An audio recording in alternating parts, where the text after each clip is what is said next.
Po yun, na challenge, it is a big obligation that we are going to face.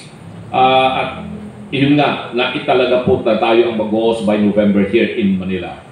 But on top of all this people-to-people exchange and promotion of friendship and unity among our neighbor countries, ang APCO in particular has several programs. Very recently, nagpadala po tayo ng 30 young Filipino leaders who visited Fujian province at the expense of APCO. At tuwang-tuwa naman itong mga Pilipino na pinadala po natin, mga kabataan, at first time nilang makita ang China. Nakita nila na taliwas doon sa mga napapabalita at nababasa po nila sa social media, sa mainstream media, napapanood nila sa mainstream media o sa mga social media networks na ibang-iba pala yung China. And we are happy that they are learning, getting the real information about China. At yung mga counterpart naman nilang mga Chinese students that they met during their visit last month lang man po ito, nung magpunta po itong mga Filipino students and leaders diyan sa Fujian province, we are inviting them naman to come here by November so that these Chinese young students would also understand, have a wider perspective at understanding kung ano naman ang Pilipinas. Kasi tulad din po ng karamihang mga Pilipino, hindi po nila naiintindihan at hindi po nila nalalaman kung ano talaga ang nangyayari sa China. In the same breath, doon sa China, yung mga kabataan po doon sa China, hindi rin po nila naiintindihan yung nangyayari dito sa atin sa Pilipinas. And we would want to create a much friendlier environment among our young people. Because there is no substitute for unity, understanding, and friendship. Hindi pwedeng itong maliit na mga problema patungkol po dyan sa relasyon natin sa China will prevail over the wider and more important scope of relationship between our governments and our people. So, iyan po yung ating ginagawa sa APCO. So, may I invite President Noy Benedicto, he's the president of APCO, to join us here. So, yan po yung mga ginagawa ng APCO. Other than this, continuing people-to-people exchanges, no? In previous years, we have hosted some Chinese cultural groups who have come to the Philippines and promote their arts and culture here. Nagpunta pa rito yung mga movie producers from other provinces in China, and they have shown some of the movies here in the Philippine theaters free for the past, for about 2 weeks. Ganon din yung mga Chinese artists. Nagpunta sila rito, tinulungan natin silang ma-promote yung kanilang artworks. Ganon din ang APCO, yung mga Filipino artists natin. We try to sponsor some Filipino artists in order to enrich their knowledge about Chinese arts and culture. Pinapadala po natin din sila sa China at nang maintindihan po nila yan.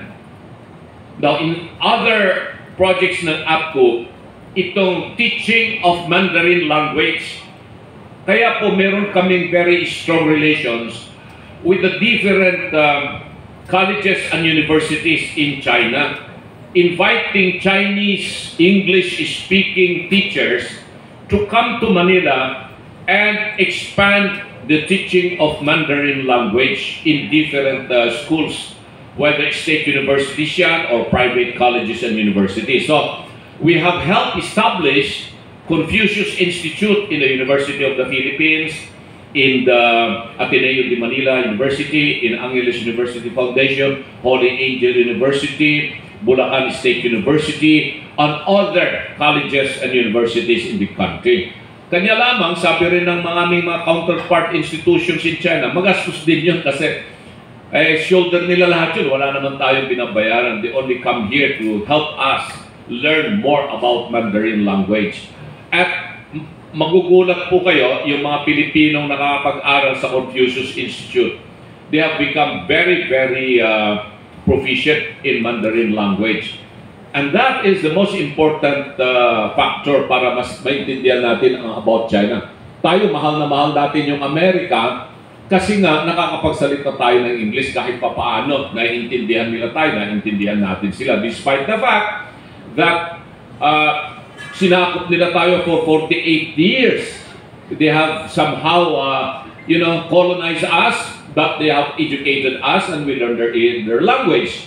And that barrier now serve as the bridge of strong relations between the United States and America. Well, ganun din pa dapat ang ginagawa natin. Why? Because there are more than what? 3 million Chinese Filipinos here in the country, or maybe 5 million. At sila ay nakakapagsalita ng different Chinese languages, more particularly Mandarin, Hokkien, or Cantonese. Pero karamihan po sa atin mga pure-blooded Filipino natives, hindi natin naiintindihan o nakakapagsalita man lang ng konti ng Mandarin. So we hope that we can slowly bridge this wide gap between Filipinos and Chinese insofar as this language barrier is concerned. Bakit ito importante sa atin? Kasi nakita natin yung bagong development in the economy, global economy. Number 2 na ang China among the most powerful economic countries in the world. After the United States, China na yung susunod. Pangatlo na lang yata ang Japan or Germany. At importante that we have to have a stronger tie with China. Hindi ko sinasabi na kailangan nating makipag-away sa Amerika or Japan para lang mapalapit tayo sa China. No, we don't need to even entertain such a thought. Ang gusto natin sa APCO, lahat ay kaibiganin natin ang mga bansa sa buong mundo, more particularly those countries that are in the Asian region. Japan, Korea, China, India, Indonesia, Malaysia, Vietnam. These are very, very powerful nations now in the Asian region. And yun ang isa sa objective namin sa APCO in our private capacity. Now, with regards to what we are here today, is more of the awards. The awards for promoting Philippines-China understanding. Ito'y pang-5 taon na po namin ginagawa ito. We started this 5 years ago.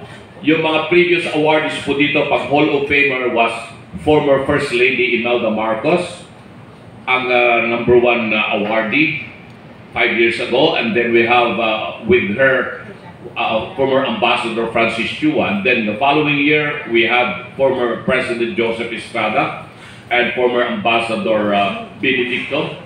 And then the third year, we had former President Duterte and Mr. Carlos Chan of the YY Group. And then last year, we had Mr. Larry Villarreal and Professor Gabi Lopez of the University of the Philippines as our Hall of Famer Awards, plus other major awardees, major contribution awardees and outstanding contribution awardees. Sa taon pong ito ngayon, we are going to award only one Hall of Famer, and that would be given to former Senator Ana Dominic Cosete. Siya lamang po ang nag-iisang winner ngayon ng Hall of Fame. And then we have 2 winners for major contribution or outstanding contribution. We have Mr. Dominic Edgar A. Cabangon and Philippines Special Envoy to China, Mr. Maynard Mo. Sila yung 2 awardees ngayon. And then we have 4 awardees for the major contribution category. We have Madam Josefa Tanya Go Belmonte. Si Mayor Joy Belmonte po ng Quezon City would be one of our major contribution awardee. And then we have also Mr. Nang Shuseng, the president of Asahi High Quality Electronic Products or Food Manufacturing. And then we have Mr. Joaquin C., an educator, writer, and translator. Then we have Mr. Teodorico Dufeles, Executive Assistant of the City Mayor of Digos in Davao del Norte, if I'm not mistaken. Digos is in Davao del Sur, di ba? Del Sur, yeah.